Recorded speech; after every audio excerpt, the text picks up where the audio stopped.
How's it going? Welcome back, my wonderful wise ones, to a glorious video today because this is the day that all gamers must unite. I feel like goddamn Aragorn before he charges into battle in Lord of the Rings or something, because as someone who massively loves RPGs, okay, it's my favorite gaming genre, especially fantasy RPGs. What can I say? I'm a, fantasy nerd. I just grew up and fell in love with, well, originally Lord of the Rings. I just love Western fantasy and even Eastern fantasy, how it blends medieval history, philosophical legends like the Philosopher's Stone, and the precursor to chemistry and some modern medicine and sciences like alchemy. I just love the fantasy genre so much. It has so much to tell, and it's innately, something within us. The ideas of fighting dragons has gone back throughout, thousands and thousands of years. And of course, The Witcher is one of the best fantasy games to ever come out.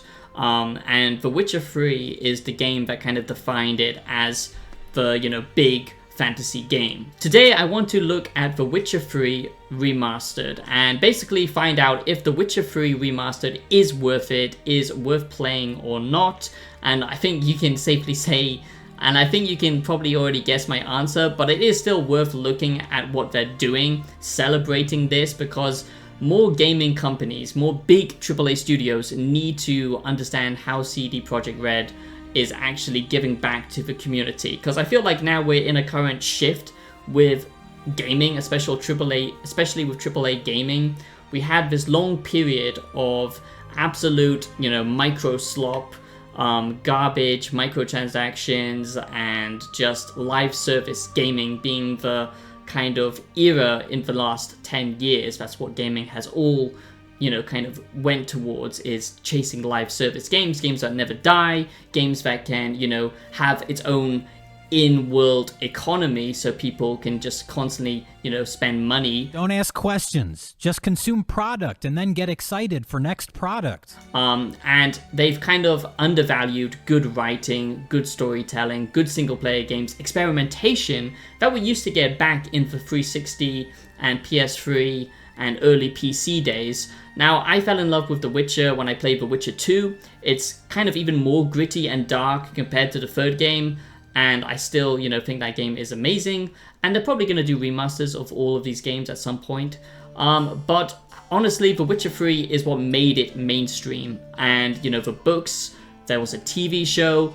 It's becoming its own big universe, and it's worth celebrating what it's doing. The reason I wanted to make this video in particular is because now we're entering the phase of peak RPG fantasy games coming out right now. So we're getting the new Onimusha video game that I'm about to do a review on. We're getting Blood of the Dawnwalker, which is made by some of the ex-developers of The Witcher, which is, combining two of my favorite things, vampires and fantasy. So that's my most anticipated game of the year, actually, not GTA 6 or anything. And then now we're getting The Witcher 3 Remastered, which is amazing, but also I do feel like they are trying to have some competition with Blood of the Dawnwalker. So it's kind of bad timing. But honestly, this looks absolutely incredible.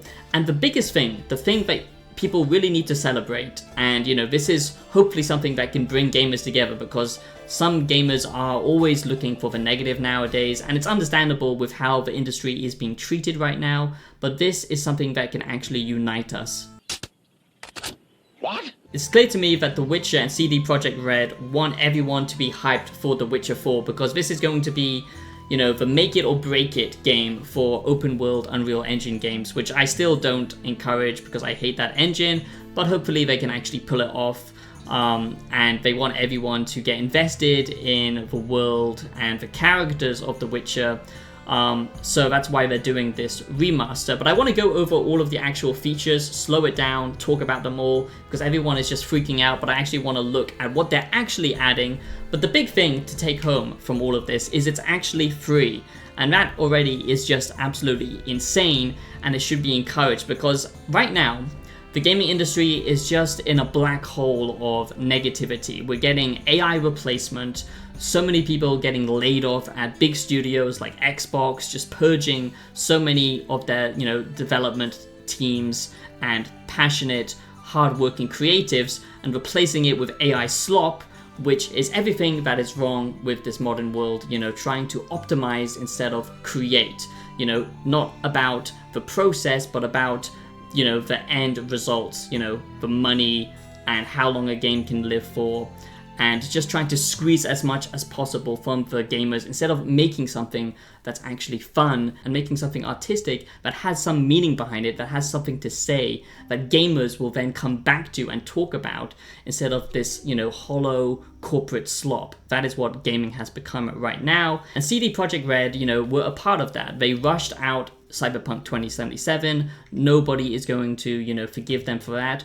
But what they did do compared to other studios like EA or Ubisoft, they actually went back and fixed the game and made it even better, and they patched it with, you know, free updates. And I am slowly seeing more big gaming studios, AAA gaming studios, going towards this new angle of, you know, player first, art first, and, you know, the studios that are utilizing AI, the studios that are laying off their developers, they're going to be left behind. So I just want to encourage people to, you know, truly vote with their kind of, you know, money, not even money because this is free, but, you know, just download The Witcher 3, play it again when this does launch, to show other developers and publishers and big studios this is how you do it. You're goddamn right.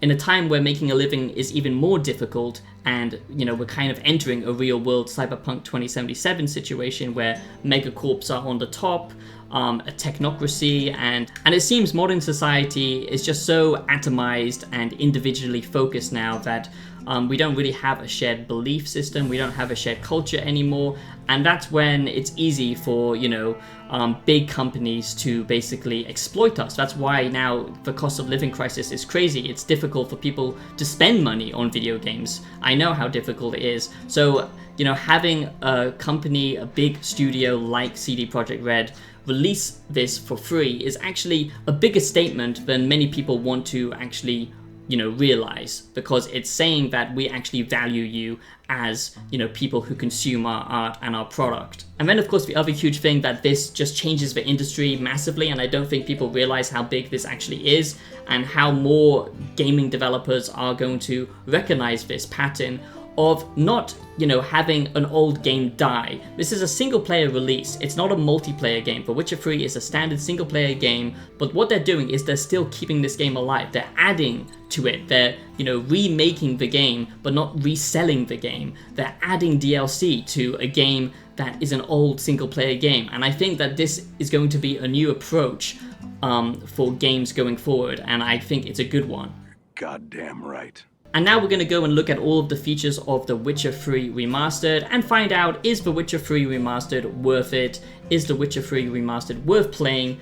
Obviously yes, but I just want to highlight all the stuff that is actually adding and changing for people who are maybe worried actually that it's going to change their original game and stuff like that. So I do hope you subscribe, become a wise one if you're new here, if you like a deeper look at video games, breaking down the artistic side and the philosophical elements. Become a wise one and join this fantastic channel for early reviews and deeper analysis, and support a real artist, not AI slop, by checking out my music on Spotify. Okay, so in The Witcher 3 Remastered, what are they actually adding, and is it actually worth, you know, playing this game again? Because let's be honest, we probably all played The Witcher 3. To be honest, I'm excited because as much as I love the game, there was so many things holding me back from truly loving it compared to, you know, some other games like Baldur's Gate 3 or something like that. Just simply because of the kind of stiff combat, it never felt good. Also, you know, it doesn't give you as much RPG you know, kind of freedom and complexity to its systems and dialogue tree because you are playing as Geralt, so it's limited with how you can react. I like games where you can kind of choose your own morality and the player and the person you want to be, but The Witcher 3 is much more a story-driven game. But what makes it great is the storytelling, the writing, which still holds up, but now they're polishing all the other features that made it so annoying to play, in my opinion, like the horse riding. And it's just so exciting that they're adding all of this great stuff, because honestly, you know, this game was already peak, and they're about to make it 10 times peaker. And with the new DLC coming it's going to add new gameplay mechanics. We've already seen a new weapon that's kind of been shown off in The Witcher 4 with this chain weapon. So there's going to be even more added mechanics coming, which is very exciting. So they're adding immersive meditation, refined animations, new quest tracking, UI improvements.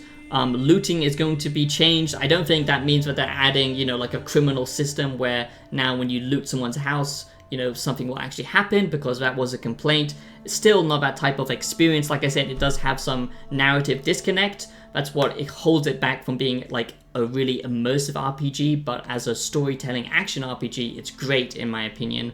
But still, that's going to be a lot better. I've also seen that they're adding transmog, so basically you can actually wear whatever you want with the stats that you want depending on the armor.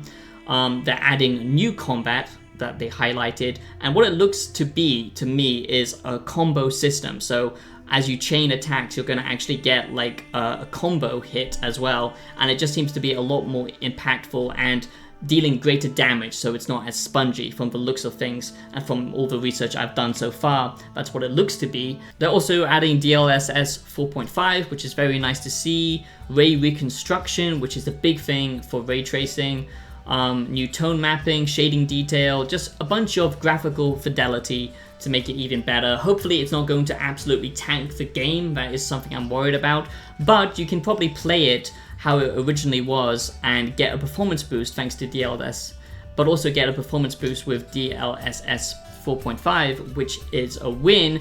But the original game, you know, it's still going to be there underneath, so don't worry if you can't access all of these features. I don't think it's going to break the game in any meaningful way. It's just going to give even more options, but you can still play it like it was in the next gen edition, which was already beautiful. So adding more to it is even more insane, and it's all free. And then of course the crazy thing is they're adding all of the DLC for free for owners already. So I mean, that's just absolutely crazy.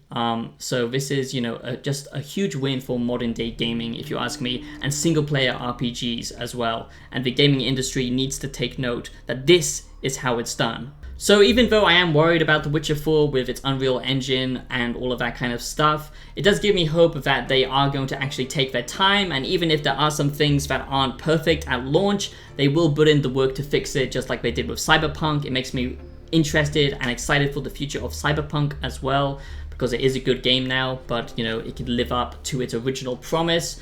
But honestly, this is just a huge shift and a positive shift when there's been so much negativity with just, you know, what's happening in the gaming industry, with this AI takeover, everything having to be big productions that cost so much money, and if they fail, that's it. It doesn't leave room for quicker games to be released that are, you know, kind of creating something original and unique.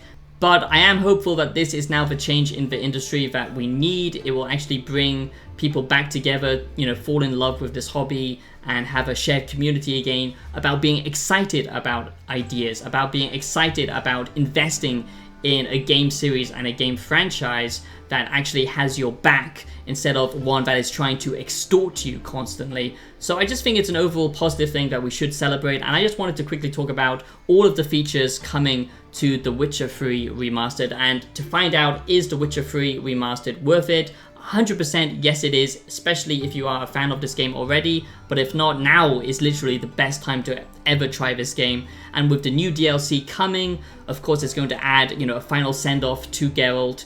So those are my quick thoughts on The Witcher 3 Remastered, and yes, I am excited to play this, and I honestly think we need to, like I said, vote with our time, and you know, people will see that this is popular if a lot of people play it, and I do think it should be encouraged. And I'm definitely going to be doing a yearly review of this next month and give you a Witcher 3 2026 review, so look forward to that.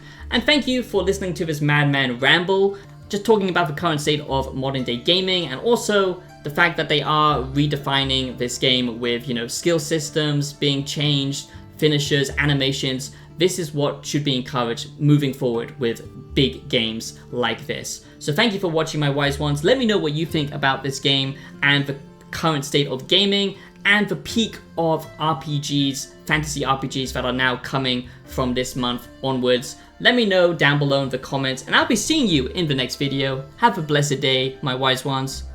Peace out.